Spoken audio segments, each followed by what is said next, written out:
Ever feel like sometimes maybe space and time are kind of like slipping away from us a little bit? Yeah. What if I told you they really are, though? Hmm. We're going to dive deep into Albert Einstein's book, Relativity, the special and the general theory. Okay. It's a mind-bending reality where straight lines, curved clocks tick at different speeds, and the universe might just fold in on itself. Wow. So we've got his original text commentaries and a historical essay. Okay. And we're not just aiming for understanding here, but for a whole new perspective on how you experience reality. Okay. So Einstein starts with motion. Okay. We all understand what it means to move. Right. But then he introduces light, Yeah. which behaves unlike anything else we know. Yeah, light travels at a constant speed, no Okay. matter how fast the observer is moving. So like imagine you're on a train, Yeah. throwing a ball forward. Okay. Someone on the platform sees that ball moving faster Yeah. than someone sitting next to you on the train. Mm-hmm. With light, it's different. Whether you're standing still running or on a spaceship, you'll always measure the speed of light as the same. Oh, wow. This seemingly simple fact, when reconciled with the principle of relativity, where the laws of physics are the same for everyone, Okay. leads to some truly mind-blowing conclusions. It challenges our common sense. It does. What kind of conclusions are we talking about? Well, one is that time itself isn't absolute.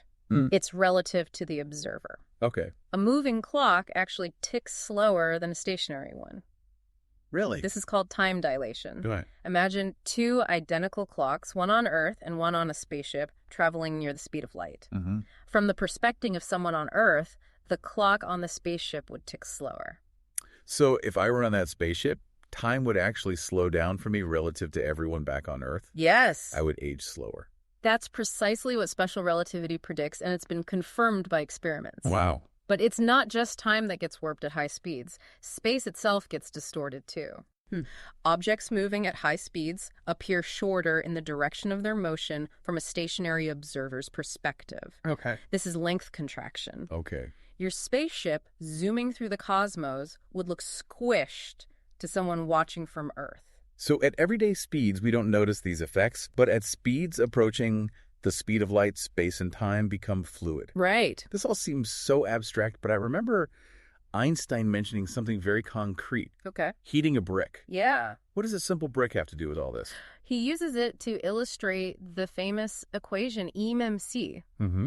This equation reveals that mass and energy are fundamentally the same thing, just different forms of each other. How can something tangible like mass be equivalent to energy, which seems so intangible? Think of mass as a concentrated form of energy. Okay. Even a tiny amount of mass can be converted into a tremendous amount of energy, and vice versa. Interesting. When you heat a brick, you add energy to it, and according to E-mc, the brick's mass actually increases slightly. Right. It's too small to measure, but the principle is there.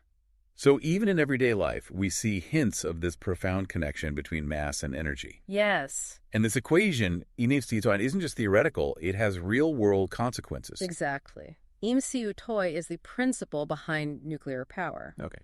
In nuclear reactions, a tiny amount of mass is converted into a massive amount of energy. So special relativity unveils a universe where space and time are intertwined and can be stretched and compressed. Yes. And even something as simple as heating a brick shows us the interconnectedness of mass and energy. Exactly. I have a feeling this is just the beginning. You're right. We've only just scratched the surface of special relativity. We haven't even touched upon general relativity, where Einstein connects this strange world of space and time to the force of gravity. Oh. That's where things get even more mind-bending. We've seen how special relativity kind of reshapes our whole understanding of space and time without even talking about gravity.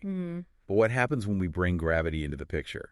Yeah, that's where general relativity comes in. Okay. And it just might be his most revolutionary idea. Okay. Einstein had a brilliant insight. Yeah. He called it the equivalence principle, which states that the effects of gravity and acceleration are indistinguishable from each other. Imagine you're in a windowless box just floating in space. And all of a sudden you feel a force pulling you towards the floor. Yeah. You might think, oh, it's gravity. Yeah. But what if that box was actually being accelerated upwards? You wouldn't be able to tell the difference. So if I'm in a closed room, I can't tell whether I'm feeling gravity pulling me down or the room accelerating upwards. Exactly. It seems like a thought experiment. It is. How does this connect to gravity as we experience it? Einstein realized this principle had profound implications for understanding gravity. Okay. It means gravity isn't simply a force acting at a distance, but a curvature of space-time itself caused by mass. Think of like a bowling ball on a trampoline, creating a dip in the surface. Okay. That dip represents gravity. Gotcha. Objects, like marbles, will roll towards the bowling ball, not because of some mystical force, but because the trampoline surface is warped. So massive objects like the Earth and the Sun are like bowling balls, warping the fabric of space-time around them. Yes.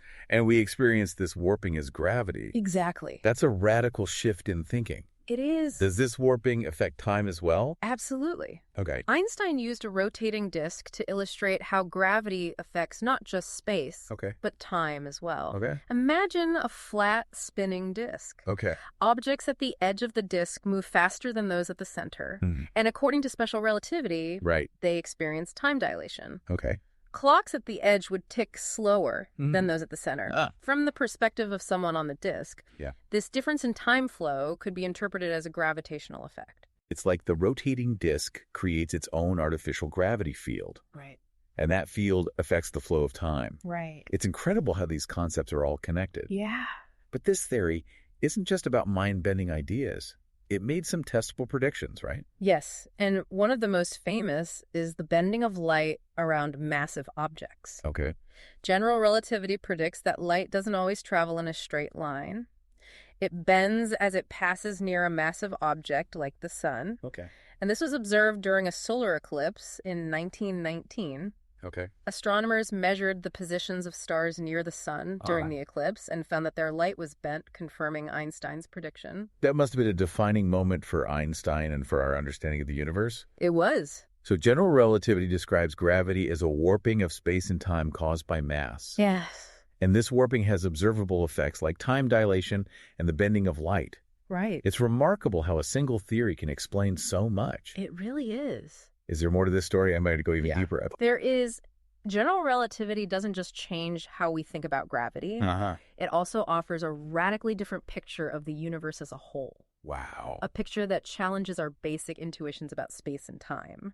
Okay. But for that, we'll need to move beyond the familiar world of stars and planets and venture into the realm of cosmology. We've explored how general relativity redefines gravity, but now let's zoom out and consider the implications for the universe as a whole. Okay. This is where things get truly cosmic. Right. Before Einstein, there was a major problem with Newton's theory of gravity. Right. If the universe is infinite and filled with stars, yeah, their gravitational pull should eventually cause everything to collapse in on itself. Right. That was a real puzzle for physicists. Yeah, because we don't see the universe collapsing. Right. So something wasn't adding up. Einstein's theory offered a radical new possibility. Okay. A finite yet unbounded universe. A finite but unbounded universe. How can something be finite, meaning it has a limited size? But also unbounded, meaning it has no edges. Yeah.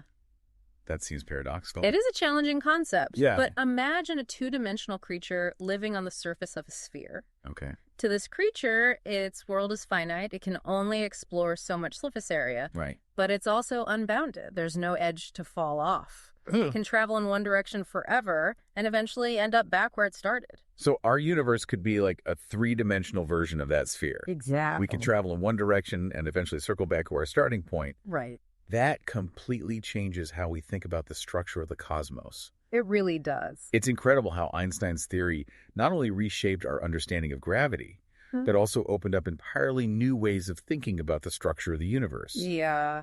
His ideas didn't just revolutionize physics, they had a profound impact on our culture as well. That's right. Relativity became a symbol of scientific progress, even though most people didn't fully grasp its complexities. Yeah. It influenced art philosophy, even popular culture. Ironically, Einstein himself wasn't always happy with how his ideas were interpreted. Yeah. He felt some people misconstrued relativity to justify moral relativism, which wasn't his intention at all. It's interesting how scientific ideas, once they're out in the world, can take on a life of their own. Yeah.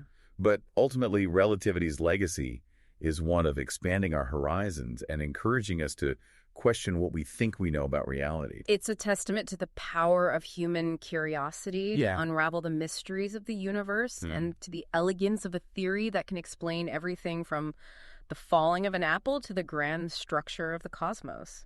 Our deep dive into Einstein's relativity, the special and the general theory, has been a journey into a universe of mind-bending concepts. It has. We've explored how space and time are not absolute, but relative, how gravity is a curvature of space-time, and how the universe itself might be finite yet unbounded.